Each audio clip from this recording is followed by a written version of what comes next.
আচ্ছা, ব্যাংক কিভাবে কাজ করে? Bank is a organization, how it works? Let's jump into that practical situation. দেখা যাক এইবার এই যে অ্যাসেট আছে আমি দেখতে পাচ্ছি, ব্যাংকের একটা অ্যাসেট আর লাইবিলিটি থাকে।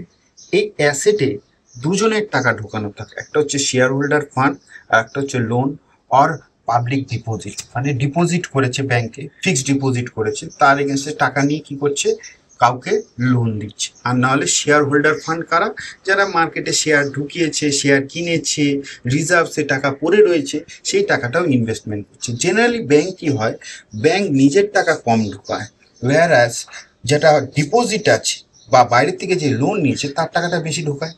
এবং অ্যাজ এর ইন্টারেস্ট রেট কম, ওয়্যারাস যেই অ্যাসেটটা লোন দেবে তার ইন্টারেস্ট রেট বেশি, এই মার্জিনটাই ব্যাংক কামায়।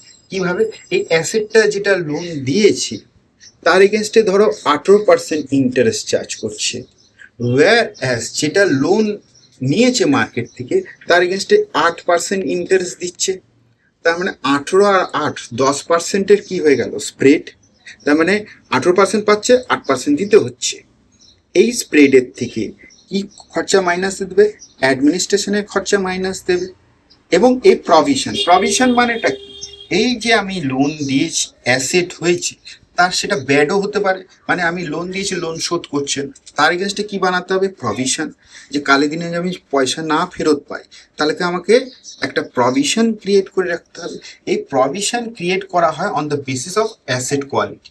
এই অ্যাসেটটা যদি সিকিউর থাকে, সিকিউর মানে যদি পয়সা না পাই তাহলে ওর প্রপার্টি বেচে দেবো, যদি পয়সা না দেয় তাহলে ও গোল্ড দিয়েছে, সেই এগেনস্টে লোন দিয়েছে, তো গোল্ডটা বেচে দেবো। জেনারেলি কি হয়, ব্যাংক যে লোনটা দেয় লিভারেজে দেয়, তার মানে অ্যাসেট কত হয়ে গেল, 100 কোটি প্লাস 800 কোটি লোন নিয়েছে, তাহলে টোটাল লোন কত দিয়েছে, 900 কোটি। 100 আর 800, 900 কোটি। 900 কোটির অ্যাসেট আছে, কিন্তু নিজের পয়সা কত ঢুকিয়েছে, 100 কোটি। শেয়ার হোল্ডার ফান্ডটাই হচ্ছে কম, ব্যাংকের নিজের টাকা, তার মানে 9 টাইমস লিভারেজ নিয়েছে এবং এই টাকাটা দিয়ে ইন্টারেস্ট বা ইনকাম আনছে। এবার